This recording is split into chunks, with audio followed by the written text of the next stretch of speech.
صلوات پڑھے محمد وآل محمد کے ساتھ اللہم صل علی محمد وآل محمد وعجل فرجهم لا حول ولا قوة إلا بالله العلي العظيم أعوذ بالله من الشيطان الرجيم بسم الله الرحمن الرحيم الحمد لله رب العالمين والصلاة والسلام على أشرف الأنبياء والمرسلين وأهل بيته الطيبين الطاهرين المعصومين ولعنة الله على أعدائهم أجمعين من الآن إلى قيام يوم الدين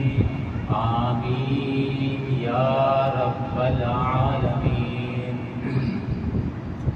أما بعد فقد قال الله تبارك وتعالى في القرآن المجيد والفرقان الحميد بسم الله الرحمن الرحيم ألا بذكر الله تطمئن القلوب صلوات على محمد اللهم صل على محمد وآل محمد تمام حمد و ثنا اس ذات بزرگ و برتر کے لیے کہ جو احد ہے اور صمد ہے اور محمد کا رب ہے،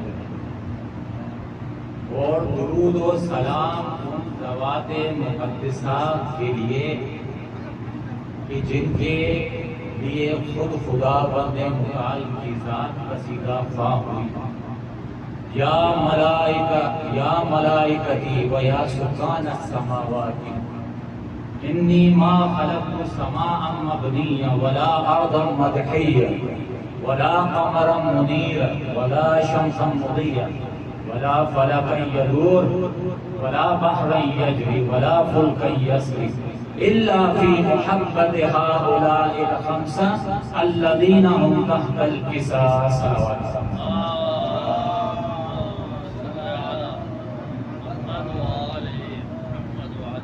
سب سے پہلے ایک گفتگو تمہیداً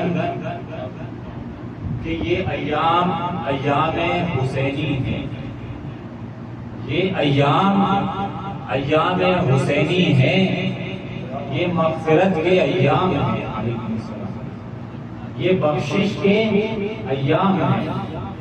انہی ایام میں حر کو بخشا جاتا ہے۔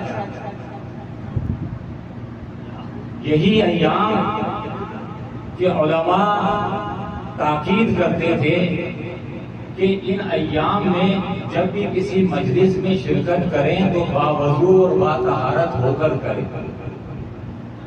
کیونکہ حاجت روائی بھی اسی بارگاہ پر منحصر ہے۔ اور ہم جو یہ اہتمام کرتے ہیں، فرش عزا بچھاتے ہیں، بارگاہ سجاتے ہیں، کسی بھی ذریعے سے اپنا حصہ اس عزا خانے کو سوز و سلام میں یا ماتم داری میں یا مجلس میں ڈالتے ہیں تو صرف اس وجہ سے کہ تاریخ لکھ دی جائے کہ ہم حسین کے حامیوں میں سے۔ جس طرح جب بازار مصر میں یوسف بکنے آئے تو خریداروں کی لائن لگ گئی۔ اس میں ایک بوڑھی عورت اپنا ٹوٹا برتن باس کے مطابق کوئی کاٹن کپڑا لے کر اس قطار میں کھڑی ہوئی کہ کہیں سے میری رسائی یوسف تک ہو جائے۔ کہیں میں ان خریداروں میں شامل ہو جاؤں اور یوسف کو خرید لوں۔ کسی نے پوچھا کہ بوڑھی ضعیفہ تو عمر رسیدہ ہے اور تیرے پاس کوئی ایسا متاع بھی نہیں، کوئی ایسا مال بھی نہیں کہ جس کے عوض تو یوسف کو خرید لے۔ اس نے کہا کہ میں خریدوں یا نہ خریدوں، جب خریدار یوسف کا تذکرہ آئے تو اس میں میرا بھی شمار ہو۔ بالکل اسی طرح ایک واقعہ ملتا ہے آپ لوگوں کی تمام مسان عالیہ میں ہے کہ حلہ کے طرف میں ایک سلطنت بابل ہوا کرتی تھی حضرت ابراہیم علیہ السلام کے دور میں۔ واقعہ مشہور ہے، دیکھا بھی ہوگا، مولود نبی اللہ ابراہیم کا جگہ بھی ہو، اس کے خلف میں جو ہے وہ قصر نمرود ہے۔ آپ تمام نے تقریباً زیارت کی ہوگی مولود ابراہیم علیہ۔ تو جب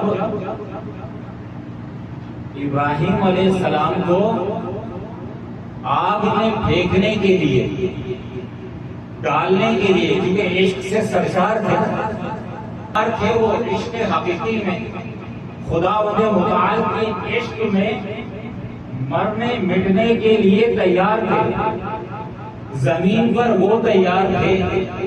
مخالف نمرود نے سلطنت بابل کی تمام لکڑیوں کو جمع کیا۔ سب لکڑی جب جمع ہو گئی تو اس کو اکٹھا کیا گیا تاکہ اس میں ابراہیم کو ڈالا جائے۔ اب آگ کو روشن کیا گیا، آتش نمرود روشن ہوئی۔ تاریخ میں ملتا ہے کہ اس کی آگ کی تپش اتنے آسمانوں کو چھو رہی تھی کہ کئی میٹر اوپر اور دور، اتنے دور سے نظر آتی تھی کہ کئی کلومیٹر حد مدینہ، حد سلطنت میں۔ تو اتنے میں ایک چھوٹی سی چڑیا اڑتے ہوئے آئی، اپنی چونچ میں ایک قطرہ پانی کا لے کر۔ کسی نے پوچھا کہ بھائی تو چڑیا کہاں جا رہی ہے؟ کہا کہ میں آتش نمرود کو بجھانے جا رہا ہوں۔ چڑیا، چھوٹی سی چڑیا، چونچ چھوٹا، ایک قطرہ مشکل سے پانی تیری چونچ میں، تو اس بھڑکتی ہوئی آگ کو جو روشن ہے تو کیسے اس کو بجھائے گی؟ اس نے کہا بجھانا میرا غرض نہیں، جتنی میری بساط تھی، جتنی میری اوقات تھی، اتنی میں نے کوشش کی۔ کل کو جب تذکرہ آئے گا کہ ابراہیم کے حامیان اور ابراہیم کے ساتھ نمرود کے مخالف اس نے کتنا اقدام کیا تو اس میں میرا بھی تذکرہ آئے گا۔ اسی طرح ہم بھی یہاں پر حاضر ہوتے ہیں، عذاب رحم اللہ من احیا امرنا و ذکرنا، دونوں روایتوں کے اندر آیا ہے۔ ذکر کے احیاء کے لیے ہم یہاں پر حاضر ہیں۔ اللہ تعالیٰ ہماری بھی بارگاہ قبول کرے، آپ لوگوں کی وساست سے، وسیلے سے ہمارا بھی ایک چھوٹا سا ذکر اپنی بارگاہ میں قبول کرے۔ قرآن مجید کی جس آیہ مبارکہ کی تلاوت آپ کے سماعتوں کو ہدیہ کی، اس میں پروردگار ارشاد فرماتا ہے الا بذکر اللہ تطمئن القلوب، آگاہ ہو جاؤ کہ دلوں کو سکون اللہ کے ذکر سے ہی ملتا ہے۔ اب آیت قرآنی کو سمجھنے کے لیے ایک نقطہ قرآن کا یہ سمجھنا پڑے گا، وہ یہ کہ قرآن خود قرآن کیا ہے۔ حدیث ثقلین کی روشنی میں اگر دیکھیں کہ انی تارکم فیکم الثقلین، کتاب اللہ و عطرتی، اللہ کے رسول فرما رہے ہیں، کیا فرما رہے ہیں؟ میں تمہارے درمیان دو گراں قدر چیزیں چھوڑے جا رہا ہوں، ایک اللہ کی کتاب قرآن ہے اور دوسری میرے اہل بیت ہیں۔ اب قرآن خود کیا ہے؟ قرآن خود کیا؟ لیکن قرآن اہل بیت سے جدا نہیں، اہل بیت قرآن سے جدا، ہمارے اعتقاد کے مطابق۔ قرآن خود کیا ہے؟ قرآن ایک نظام حیات ہے کہ جس میں اللہ سبحانہ و تعالیٰ نے انسان کو انسانیت سکھانے کے لیے، کائنات کو چلانے کے لیے، آسمان و زمین، پہاڑ و پتھر، چرند و پرند، دریا، بحر، ہر کسی خشک و تر کا بیان اس قرآن میں اللہ نے کیا، ایک نظام حیات ہے۔ اب اس پوری کائنات کی خلقت جس کو اللہ نے قرآن میں بیان کیا ہے، اس میں اپنے قصیدے خود نہیں پڑھے اس پورے قرآن میں، جہاں کچھ بھی بیان کر، حالانکہ کبریائی کا اہل وہی ذات برحق ہے، اگر وہ کرے تو کر سکتا ہے، اس کو حق ہے، وہ کبریا ہے۔ اللہ نے نہیں خلقی، پہاڑ بنایا، آسمان کو چھت بنایا، زمین کو فرش بنایا، آسمان کو بغیر ستون کی چھت بنایا، اور پہاڑوں کو میخوں کی صورت میں زمین پر رکھا، لیکن نہیں کہا بڑی سے بڑی مخلوق بنائی، نہیں کہا، لیکن جب انسان بنایا نا، جب انسان بنایا تو کہا، خود اپنے قصیدے خود پڑھے، وَخَلَقْنَا الْإِنسَانَ فِي أَحْسَنِ تَقْوِيمٍ۔ ہم وہ ہیں کہ جس نے انسان کو بہترین ساخت میں، بہترین اسٹرکچر میں پیدا کیا، یہ وہ انسان ہے۔ اب جب انسان قدرت کارخانے سے شاہکار بن کے نکلا، قدرت کے کھانے سے شاہکار بن کے نکلا، ایک آئیڈیل ایگزامپل بن کے نکلا،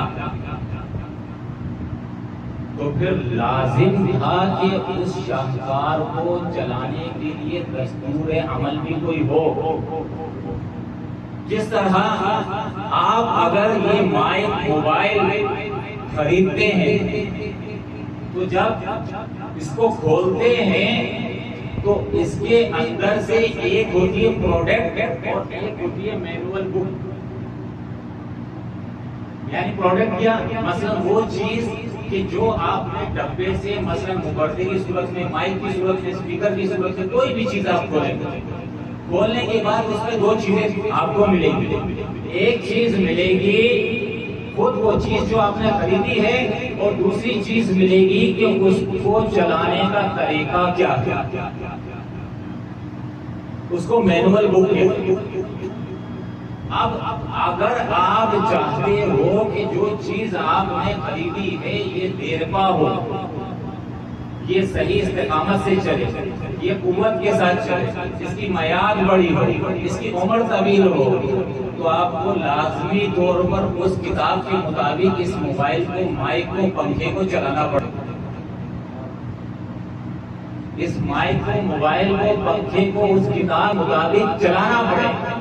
تو جب پروردگار نے بھی انسان کو اپنے کارخانے سے شاہکار بنا کے بھیجا نا، تو اس کے لیے بھی لایا عمل، دستور عمل قرآن کی صورت میں دیا کہ یہ انسان زندگی اور آخرت میں اگر کامیابی حاصل کرنا چاہتا ہے تو اس قرآن کے مطابق چلے گا، اس قرآن کے مطابق چلے گا تو ابدی زندگی کو حاصل کر لے گا۔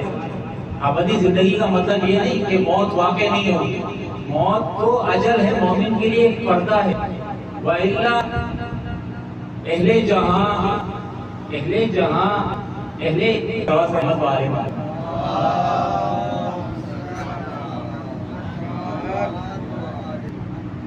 جہاں میں اہل ایمان سورت خورشید میں، جہاں میں اہل ایمان سورت خورشید جیتے ہیں، ادھر ڈوبے ادھر نکلے، ادھر ڈوبے ادھر نکلے، تو مومن کے لیے موت سوائے ایک پردے کے اور کوئی حیثیت نہیں رکھتی۔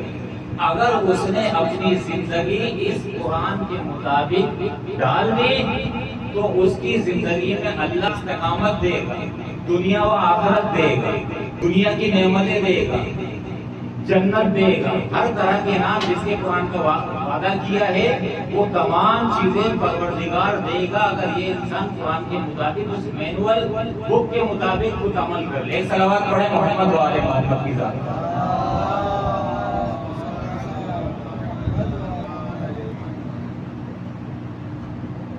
اسی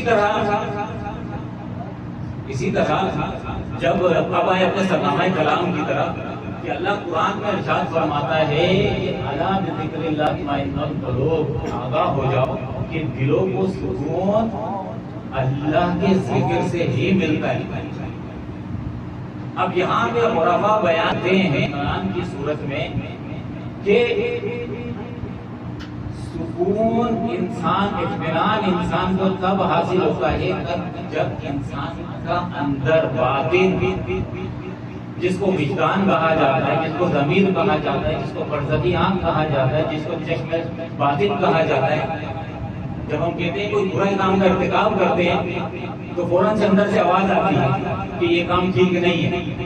جو اندر سے آواز نکل رہی ہے اس کو وجدان کہا جاتا ہے، ضمیر کی ملامت کہا جاتا ہے۔ اچھا، جب انسان کا باہر اور اندر دونوں میں ہم آہنگی ہو جائے، سوئی ہو جائے تو انسان کو اطمینان حاصل ہوتا ہے۔ اطمینان ظاہر اور باطن دونوں کیفیت کی یکسوئی کے بعد حاصل ہوتا ہے۔ اب ذکر کیا ہے؟ اللہ فرماتا ہے، حدیث قدسی ہے کہ انا مع عبدی اذا ذکرنی، میں اپنے بندے کے پاس، اپنے بندے کے ساتھ ہوں کہ جب وہ میرا ذکر کرے۔ فمن ذکرنی فی نفسہ ذکرتہ فی نفسی، حدیث قدسی ہے، مختصر الوسائل کے لیے۔ اگر وہ بندہ، موضوع ذکر ہے، یاد رکھیے گا، اگر وہ بندہ اپنے نفس میں میرا ذکر کرے گا تو میں بھی اس کا ذکر کروں گا۔ اب وہ میرا ذکر کثرت سے کرے تو میں اس کا ذکر بھی کثرت سے کروں گا۔ کیا ملتا ہے ذکر کے حوالے سے ہے کیا؟ اس میں انشاءاللہ تعالیٰ وہ دو صلوات پڑھیں محمد۔ ذکر کے حوالے سے ایک واقعہ ملتا ہے کہ جناب ایوب ان انبیاء میں سے ہیں کہ جن پر خدا کی بہت زیادہ نعمتیں نازل کی گئی۔ جناب ایوب، ان کے پاس ہزاروں غلام تھے، ہزاروں بھیڑیں تھیں، سینکڑوں اونٹ تھے اور سینکڑوں مال مویشی تھے، کئی ایکڑ کی تعداد میں ان کی زمین تھی۔ وجہ کیا تھی؟ یعنی کثرت میں مال کی فراوانی، اولاد کی فراوانی، غلے کی فراوانی اور مال و متاع کی فراوانی، مویشیوں کی فراوانی کی وجہ کیا تھی؟ وجہ تھی ذکر خدا، وجہ تھی ذکر خدا۔ جناب نبی اللہ حضرت ایوب کے بارے میں کہتا ہے کہ جب دو چیزیں ایک جیسی ہوتی تھی اطاعت خداوندی کے لیے اور دونوں میں ایک مخصوص وہ مشکل راستہ اختیار کرتے تھے، مشکل راستہ اختیار کرتے تھے۔ جیسے مولا علی علیہ السلام نے ارشاد فرمایا ہے کہ ان افضل العمل فی قدر المشقۃ فی، افضل عمل وہ ہے کہ جس کے حصول میں مشقت ہو۔ تو جناب ایوب کے رزق کی فراوانی کی ایک یہ تھی کہ وہ ذکر الہی کثرت سے انجام دیتے تھے، ذکر خدا کثرت سے انجام دیتے تھے تو رزق میں۔ لیکن اللہ نے چاہا کہ ان کا مقام، ان کا مرتبہ اور بلند کیا جائے۔ اللہ نے امتحان دیا، ان کو جسمانی بیماری لگ گئی۔ جب جسمانی بیماری لگی تو ان سے لوگ مال متاع جو جمع تھا ان کے پاس رفتہ رفتہ چیلا چیلا ہٹنے لگے، سامان گیا، مال گیا، اسباب گیا۔ جناب نبی اللہ ایوب نے ذکر میں قلت نہیں، یہاں تک کہ ایک ٹائم کی بیوی نے اعتراضات کرنا شروع کر دیا۔ جب بار بار اعتراض ہونے لگے تو جناب ایوب نے کہا کہ جب ہم نے 80 سال خدا کی نعمتوں میں گزارے ہیں تو یہ 7 سال آزمائشوں کی کیا؟ تھوڑا صبر، ان مع العسر یسرا، مشکلات کے بعد آسانی ہے۔ تو جناب ایوب کی زوجہ بھی چھوڑ کے چلی گئی۔ کہیں تو انہوں نے محسوس کیا کہ اب میری تیمارداری کے لیے کوئی موجود نہیں، اور کثرت سے ذکر الہی میں مشغول ہوئے، اتنی کثرت سے دعا اور مناجات کی کہ وہ بیماری جو جناب ایوب کو لگی تھی وہ بیماری آہستہ آہستہ خود سے ختم ہونا شروع ہو گئی، اور جو مال جناب ایوب کا تلف ہوا تھا وہ مال واپس سے لوٹنا شروع ہو گیا جناب ایوب کے۔ وجہ کی سبب کیا تھا؟ یہ ذکر الہی۔ جب دیکھا کہ جوانی واپس لوٹ آئی ہے، پہلے سے زیادہ جوان ہو گئے، کیونکہ انعام دینا مقصود تھا۔ اللہ امتحان میں تب ڈالتا ہے کہ جب اپنے بندے سے امتحان لینا ہو، اس کا مرتبہ اور بلند کرنا۔ جوانی لوٹ آئی، بھی کو راستے میں خیال آیا کہ یہ تو میں نے غلط کیا، میرا شوہر تو بوڑھا تھا، بیمار تھا، ناتواں تھا، میں نے کیوں چھوڑ دیا؟ مجھے نہیں چھوڑنا چاہیے تھا۔ احساس ہوا، احساس ندامت میں واپس لوٹی تو گھر میں دیکھتی ایک نوجوان، ایک شباب، بیٹی پریشان زاروں قدار رو رہی ہے کہ میرا شوہر یہاں تھا، وہ پتہ نہیں کہاں چلا گیا، کہیں اللہ پیارا تو نہیں ہو گیا۔ تو وہ کہتے مجھے وہی ایوب، میری جوانی اللہ نے پہلے سے زیادہ اچھی کر دی اور جوان کر دیا، وہاں گروہ نے جو تلف کیا تھا وہ مجھے واپس دے دیا۔ یہ سب ذکر الہی اور استقامت کی وجہ سے۔ یہ گریہ و زاری انسان اپنے امتحان آزمائشوں میں کرتا رہے گا، اتنا مبتلا ہوتا رہے گا۔ ایک صلوات پڑھے محمد و آل محمد کی ذات۔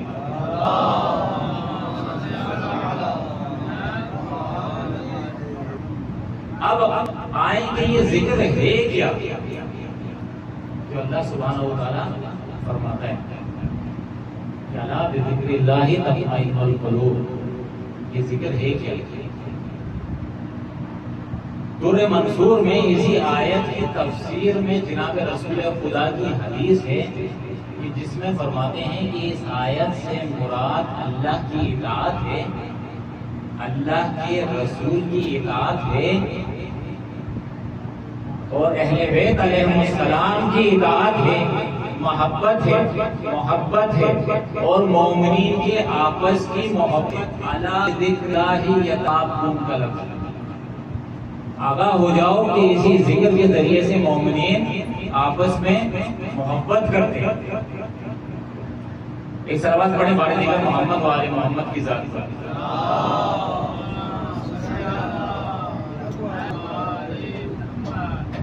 اب انسان یہ دیکھے کہ اہلیت کا ذکر خدا بندے خدا ذکر ہے۔ اب انسان قرآن کی طرف دیکھے، وہ بھی ذکر الہی ہے۔ قرآن کے مجموعے کی طرف نگاہ کرے اور گاہوں سے آیات الہیہ کا گزر ہو تو مقصد خدا حاصل۔ اسی طرح اب ہم تو یہ سمجھتے ہیں نا، دیکھیں ہم سمجھتے ہیں کہ اہل بیت کا ذکر خود خدا ذکر ہے، ہم اللہ سے محبت کریں اور اللہ جن کو عزیز رکھتا ہے ہم ان کو عزیز نہ رکھیں، تو یہ مفہوم محبت کے خلاف ہے۔ ہم کہیں کہ میں اللہ سے محبت کرتا ہوں لیکن اہل بیت علیہ السلام کو اس کیٹیگری میں رکھتا ہوں، جبکہ اللہ سبحانہ و تعالی اہل بیت کو ایک خاص مقام رکھتا ہے، ایک خاص مقام دیتا ہے۔ محبت کے تقاضے ہوتے ہیں، انسان جب کسی سے محبت کرتا ہے تو اپنے محبوب کی پسند اور ناپسند کا بھی خیال رہتا ہے۔ گلی محلے کوچے راستے میں پڑے ہر پتھر کا دھیان رکھتا ہے۔ وہ ایک شعر ہے اگرچہ کہ عشق مجاز کے بارے میں کہ گھر کیا لیا مسجد کے سامنے، چاہت اس کی ہم کو نمازی بنا دیا۔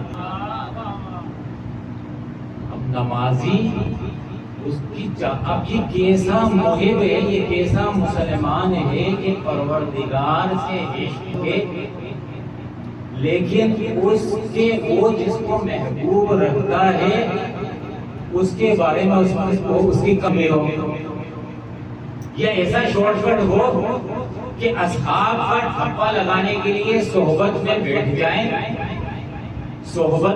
جائیں، آمنا و سلمنا قلبی لحاظ سے رسول خدا کا نہ ہو، صحبت میں بیٹھیں تاکہ ہم سبھی کہلوائیں،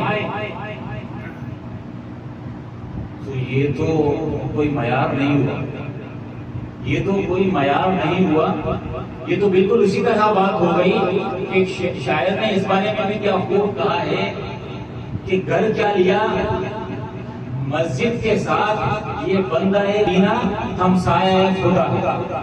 رسول صلی اللہ علیہ وسلم صحبت میں فقط اپنے غرض و مقصد سے بیٹھنا یہ صحیح ہونے کا عنوان لگ جائے، جبکہ اللہ کے رسول اس سے راضی نہ ہو تو یہ بہت کا تقاضا نہیں۔ ایک صلوات محمد علیہ وسلم۔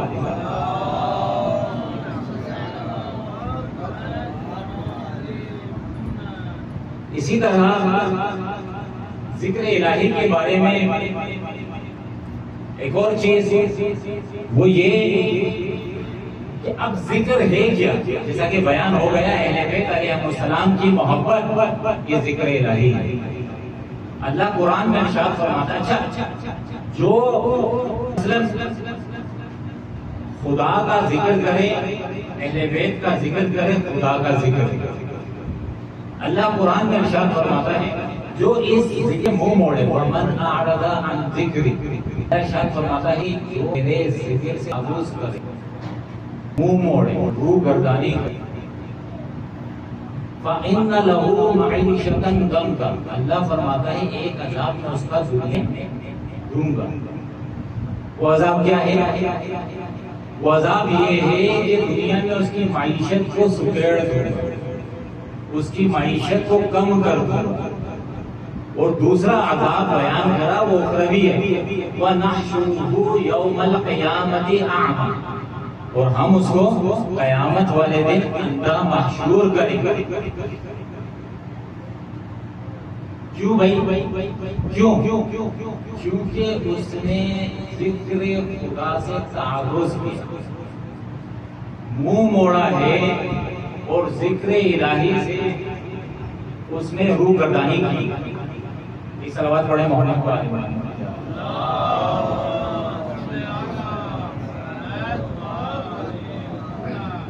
تعرض کرنا، روح گردانی کرنا، منہ موڑنا دو عذاب کا موجب، ایک موجب دنیاوی ہے، دوسرا موجب اخروی ہے۔ اب وہ شخص کہے گا سورہ طٰہٰ 324 بھی آئے گا، آپ سب کو حفظ ہوگی، وہ کہے گا ربی ما حشرتنی اعمی، اے پروردگار مجھے اندھا کیوں محشور کیا ہے، وقد کنت بصیرا، دنیا میں دیکھنے آنکھوں والا تھا، اندھا کیوں محشور کیا؟ تو اللہ فرمائے گا 126 بھی آئے گا کہ کیا تجھ تک ہمارے ہادیان نہیں پہنچے تھے جو تجھے ان اذکار کی تعلیم دے، تجھے اہل بیت کا ذکر یاد کرائیں، تجھے پروردگار کی طرف بد دلوائیں، لہذا تو ان کو دنیا میں بھول گیا، آخرت میں یہاں میں تجھے بھول گیا۔ تو یہ درست ہے، روح گردانی ہے اہل بیت اور ذکر خدا کی وجہ سے یہ عذاب میں انسان مبتلا ہوگا۔ اور اسی طرح اب ذکر اہل بیت، جیسا کہ ذکر اہل بیت ذکر خدا ہے، قرآن کی طرف دیکھنا ذکر خدا ہے۔ ہم قرآن کی طرف نکلتے ہیں، قرآن کے مجموعے میں آیات الہیہ ہماری آنکھوں کے سامنے سے گزرتی ہیں، مقصد خدا حاصل ہوتا ہے، ہمیں ثواب ملتا ہے۔ اسی طرح جب ہم قرآن کی تلاوت کرتے ہیں، ہماری زبان سے آیات الہیہ کا اجرا ہوتا ہے، مقصد خدا حاصل ہوتا ہے، ہمیں ثواب ملتا ہے۔ مقصد خدا کیا؟ وہی ذکر الہی۔ اسی طرح جب قرآن کی آیتوں کو ہم سنتے ہیں تو وہی ذکر خدا آیات الہیہ ہمارے کانوں میں پہنچتی ہے اور ہمیں ثواب ملتا ہے۔ اب یہ جو ہے قرآن سامت، اب ہے قرآن ناطق کی طرف۔ اگر ذکر میں اگر فرق کریں تو فرق بنتا نہیں۔ یہ جو خدا بند متعال کی جو اہل بیت علیہ السلام کا ذکر ہے وہی خدا بند کی طرف پہنچنے کے لیے ذریعہ ہے ہمارے لیے۔ اب علی کے چہرے کی طرف نظر کرنا، النظر الی القرآن عبادت، اسی طرح النظر الی وجہ علی ابن ابی طالب ذکر اہل بیت۔ اسی طرح قرآن سننا، قال النبی صلی اللہ علیہ وآلہ بینوا مجالسکم بذکر علی ابن طالب، قرآن سننا۔ اور اسی طرح تعرض کرنا اہل بیت علیہ السلام سے، تعرض کرنا، روگردانی کرنا، منہ موڑ، اس طرح ومن اعرض عن ذکری فإن الوان کیا ہے۔ تعرض کرنا اہل بیت سے، یا علی لا يحبک الا قاہر البلاد ولا یبغضک الا بیس البلاد۔ اے علی تجھ سے محبت وہی گا کہ جس کی ولادت میں طہارت ہو، اس سے ہر کوئی شخص محبت نہیں رکھ سکتا کہ جس کی ماں نے خیانت کی۔ آسان الفاظ میں بھی شدید الفاظ حدیث کتاب میں موجود ہیں۔ علی سے گزرنا ماں کی خیانت کا سبب ہے۔ ایک صلوات پڑھیں محمد و آل محمد کی ذات۔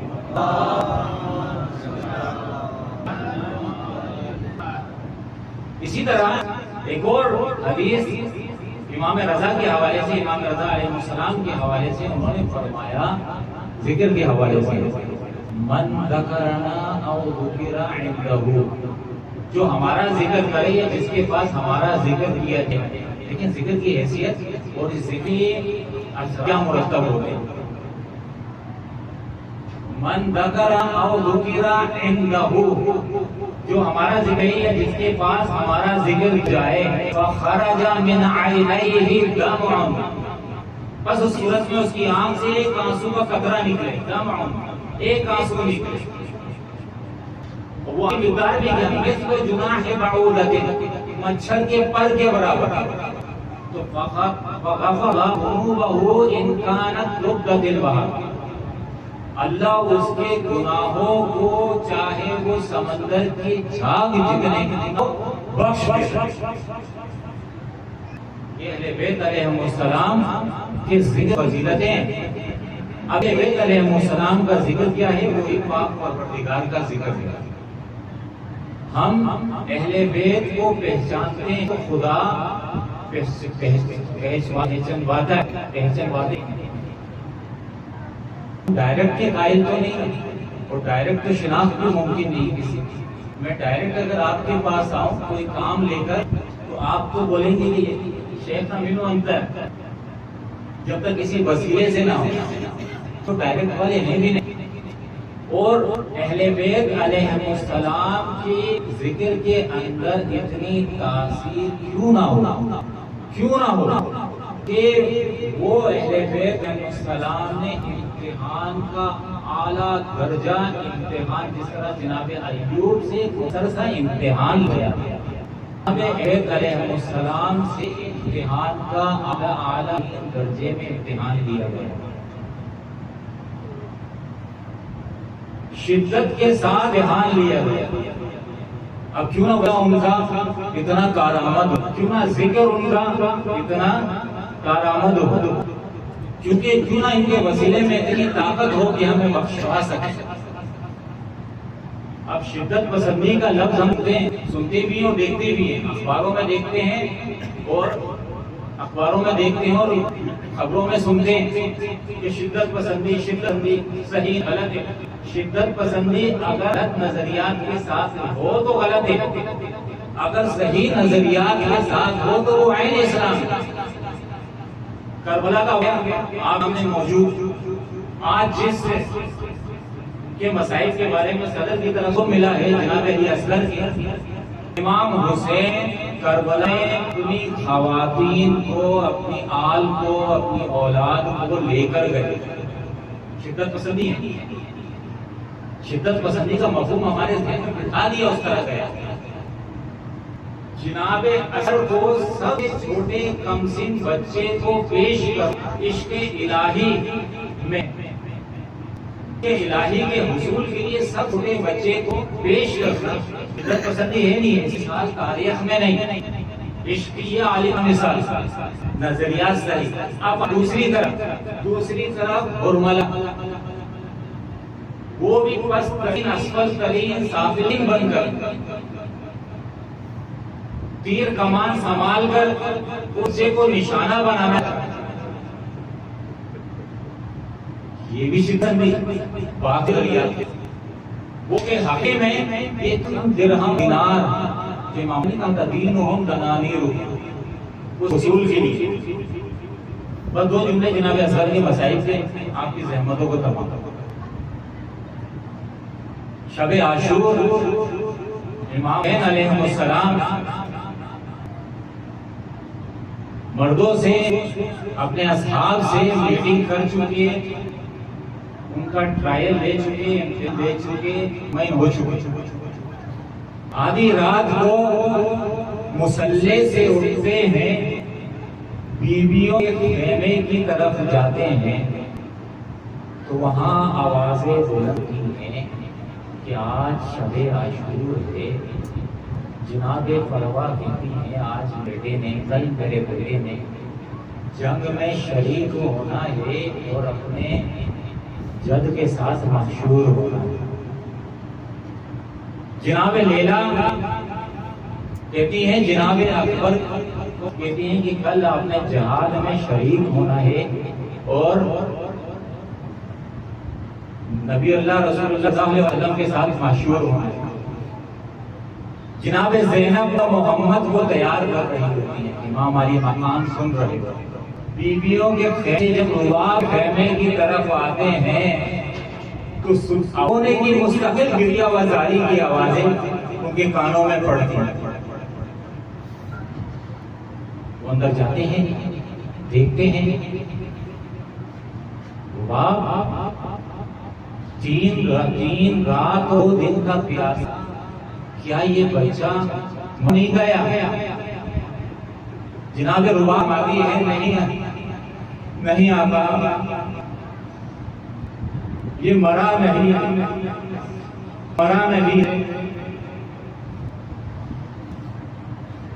نہیں ہے، اس پیاس سے بیتاب ہے. لیکن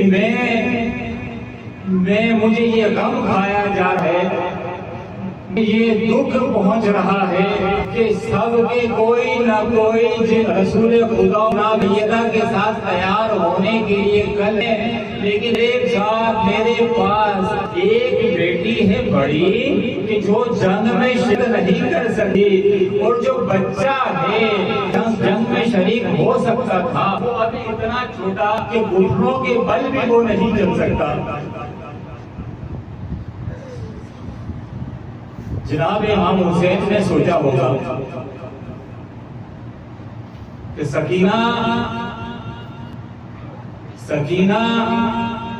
دربار یزید شام میں نیست و نابود کر دی، اور جناب اصغر روز عاشور عمر سعد کے لشکر کو منہ پھیر پھیر کر رلانے پہ مجبور کر دے گا. وہ اگلا دن ہے امام حسین صبح عاشور کے بعد ایک ہی آتا ہے، ایک کو اٹھاتے ہیں، ایک کو لے کے جاتے ہیں. ایسے کر کے جب سارے جنازے ختم ہوئے تو جناب امام حسین نے ندا بلند کی، استغاثہ بلند کی، حل من ناصر ینصرنا. خیمے میں گہوارے میں جناب علی اصغر انہوں نے اپنے جھولے سے آیا خود کو اونچے مقام پہ تلے جناب امام حسین علیہ السلام تھے. پیچھے بیویوں کے رونے کی آواز آئی. امام حسین اندر خیمے کے اندر داخل ہوئے. پوچھا کہ جب تک زندہ ہوں کیوں رو رہے ہیں؟ پیچھے یہ آوازیں کہ ہم نہیں یہ بچہ ہے جناب علی اصغر. اس بچے نے جب استحصا بلند کیا آپ نے کہا کہ میرے ہوتے ہوئے میں ابھی ہوں. یہ استغاثہ کیوں بلند گیا؟ جب کوئی بھی شہید نہیں بچا. جناب امام حسین بی بی زینب کے پاس آئے. جناب علی اصغر کو طلب کیا جناب زینب سے. اب جناب زینب نے بی بی زینب نے علی اصغر جب مولا حسین کے ہاتھ میں دی تو مولا حسین جب لے کے جانے لگے تو پیچھے سے رباب آئی اور کہا کہ مولا کہاں لے کے جا رہے ہیں؟ کہاں لے کے جا رہے ہیں؟ اس کو کچھ دیر کے لیے دیجئے تاکہ میں ابھی واپس کر دوں. مولا حسین فرماتے ہیں کہ کیا رباب تم مقتل میں لے جانے سے ڈر گئی؟ مقتل میں جناب علی اصغر حادث سے نہیں کہاں نہیں رکیے. پیچھے سے جناب اصغر کو جناب رباب لے کر آتی ہیں. جب مولا حسین کے ہاتھ دیتی ہیں تو نیا کا بال بنے ہوئے آنکھوں میں سرما تیار کر کے علی شیر خدا کا پوتا ہے جنگ میں جائے شان سے جنگ. مولا حسین وہ لے کے جاتے ہیں. آخری جنگ اتمام حجت کرنے کے لیے پیلے پہ کھڑے ہوتے ہیں. مقابل یہ بیان کرتے ہیں کہ انہیں بلند کرتے ہیں. بعض کہتے ہیں کہ زمین پہ رہتے ہیں. ہاتھوں پہ بلندنے کے بعد مولا حسین کہتے ہیں کہ اے اصغر تو اتمام حجت کر.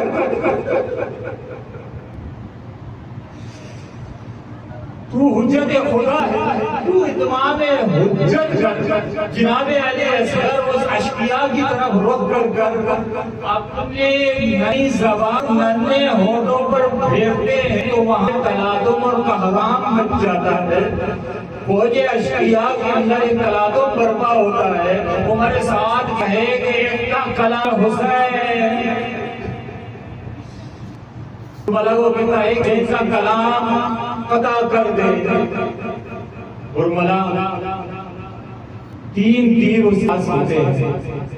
ایک پھل والا, ایک 2 پھل والے, ایک 3 پھل والے.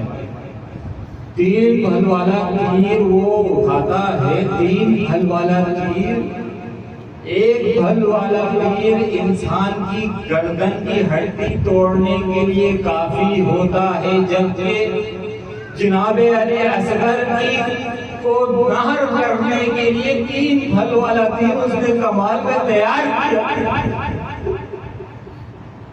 جیسے تیار ہاتھ تیر چھوٹا, پھر اٹھا, پھر کمان میں لگایا, پھر تیر چھوٹا.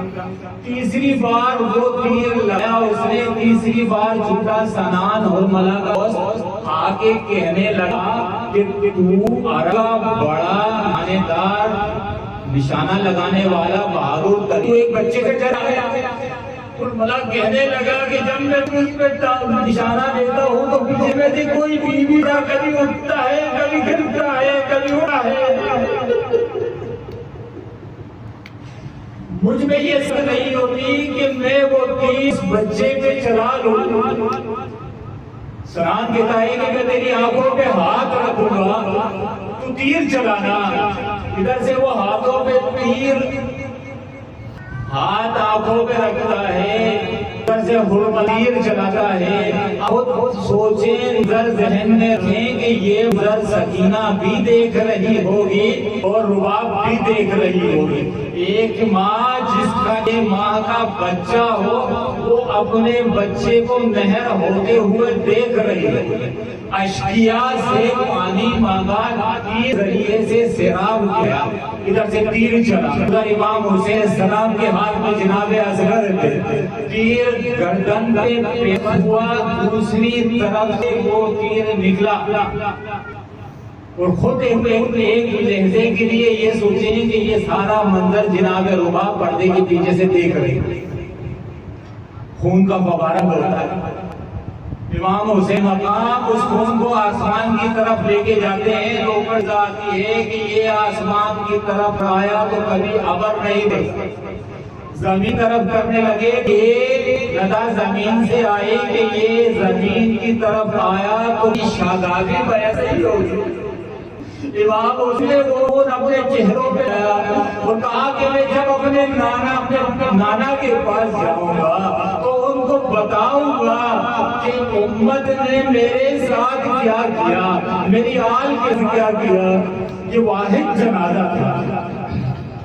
عمر سب سے کم سن تھا, عمر میں سب سے کم تھا, مگر وجود میں اتنا بھاری تھا. روایتوں میں ملتا ہے کہ 7 دفعہ حسین خیمے کی طرف جنازے کو لے کر گئے, 7 دفعہ واپس لوٹے. اتنی ہمت سکت نہیں ہوئی جناب رباب کی جنازہ کیسے نکلا. روایتوں میں سب سے وزن جس جگہ کا محسوس کیا امام حسین کی طرف لے کر گئے, خیمے کی طرف لے کر گئے. بس ایک جناب رباب نے کہا کہ اے میرے بے کیا کوئی اس حیوان کو بھی نہر کرتا ہے جس طرح سے اس کو نہر کیا گیا. اگلا دن آیا, ڈھونڈنے لگا کہ یزید شمر سے کہنے لگا اصغر ان جنازوں کے اندر رہے. شمر نے کہا کہ ابھی میں آتا ہوں کہ اصغر جنازے کہاں ہے, کیوں نہیں ہے. اس نے میدان کربلا میں جہاں امام حسین نے دفن کیا تھا کہ اپنے نیزوں کو مارنا شروع کیا. جب نیزوں کو مارنا کیا نا تو ایک جگہ پر ایک ایسا نیزہ لگا کہ جب ہم نے نیزہ اٹھا تو جناب اصغر ششماہا جسم ششماہا بل نیزے میں تھا. تو دوسری مرتبہ اس ملعون نے دیوار کیا.